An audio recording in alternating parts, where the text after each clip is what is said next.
দৰঙৰ ঐতিহাসিক পথৰুঘাটৰ কৃষক শ্বহীদ বাকৰিত উপস্থিত অসমৰ ৰাজ্যপাল লক্ষ্মণ প্ৰসাদ আচাৰ্য।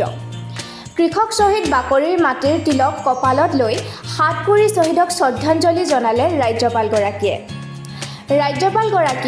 দিনৰ 10:30 পথৰুঘাট পৰিদৰ্শন বঙলাত দৰং জিলা প্ৰশাসনৰ গাৰ্ড অৱ অনাৰ গ্ৰহণ কৰাৰ পাছতে ঐতিহাসিক পথৰুঘাটৰ কৃষক শ্বহীদৰ স্মৃতিস্তম্ভত পুষ্পাঞ্জলি অৰ্পণ কৰাৰ লগতে শ্বহীদৰ নামত এটি গছপুলি ৰোপণ কৰে। ঐতিহাসিক পথৰুঘাটৰ কৃষক বিদ্ৰোহৰ বিষয়ে কেন্দ্ৰীয় চৰকাৰক অৱগত কৰিব বুলি জনোৱাৰ লগতে কৃষক শ্বহীদ বাকৰিৰ উন্নয়নৰ বাবে পদক্ষেপ গ্ৰহণ কৰাৰ কথা উল্লেখ কৰে ৰাজ্যপালগৰাকীয়ে।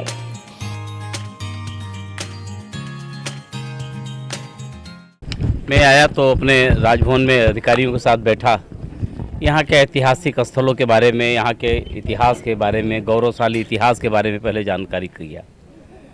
तो मेरी जानकारी में आई कि यहाँ पर बहुत सारे हमारे स्वतंत्रता सेनानी हैं जिन्होंने इस आज़ादी के लिए लड़े, अपना बहुत संघर्ष किया और कुछ बलिदान हो गए, कुछ आज भी जीवित है।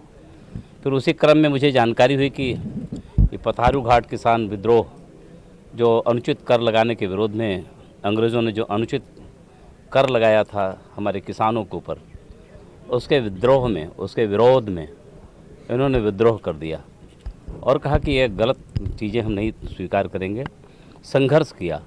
और मुझे ये जानकारी हुई कि हमारे 140 किसान बंधुओं ने हमारे आज के लिए कल अपना बलिदान कर दिया। इतना बड़ा बलिदान, इतना बड़ा त्याग, तो ये जब जाना तो हमने कहा ये तो मेरे लिए तीर्थ हो गया। जहाँ से जिन्होंने इस देश के लिए, इस राज्य की बेहतरी के लिए, किसानों के हित के लिए अपना बलिदान कर दिया। जानते थे कि मैं उस अंग्रेज़ों के ख़िलाफ़ लड़ूंगा तो मुझे बहुत सारे कष्ट सहने पड़ेंगे, लेकिन यह जानते हुए भी वो संघर्ष किए और अपना बलिदान कर दिए। तो उनको नमन करने के लिए अपने पहला भ्रमण ही मैं इनको नमन से शुरू कर रहा हूँ। यह धरती मेरे लिए पूज्य है, पावन है।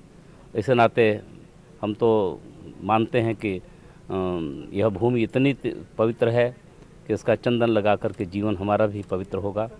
मैं इस नाते यहाँ की मिट्टी को, मेरे लिए चंदन है, मैंने चंदन लगाया, इनको अपने श्रद्धांजलि अर्पित किया और इसका जो गौरवशाली अतीत है, गौरवशाली जो इतिहास है, हम देश के सामने रखेंगे और इनके गरिमा के अनुकूल इस स्थान का विकास हो।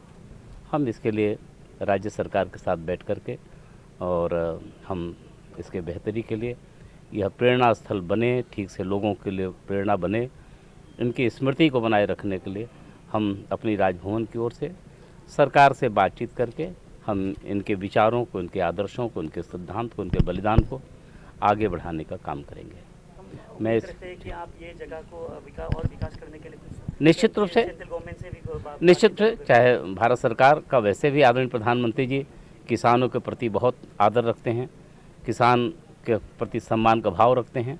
वो मानते हैं कि किसान बढ़ेगा तभी देश बढ़ेगा और इसके लिए बहुत सारी नीतियां बनी हैं। हमारी राज्य सरकार ने भी किसानों के लिए बहुत सारा काम किया है, ये मेरी जानकारी में है। तो उसी क्रम में इस स्थान का भी विकास हो, जो किसान इतना बड़ा त्याग बलिदान किए हैं। सरकार की ऐसी भावना तो यहाँ है ही है, हम उसमें और क्या योगदान दे सकते हैं, मेरी पूरी कोशिश होगी। দৰঙৰ পৰা পংকজ ডেকাৰ ৰিপৰ্ট, মাছমি নিউজ।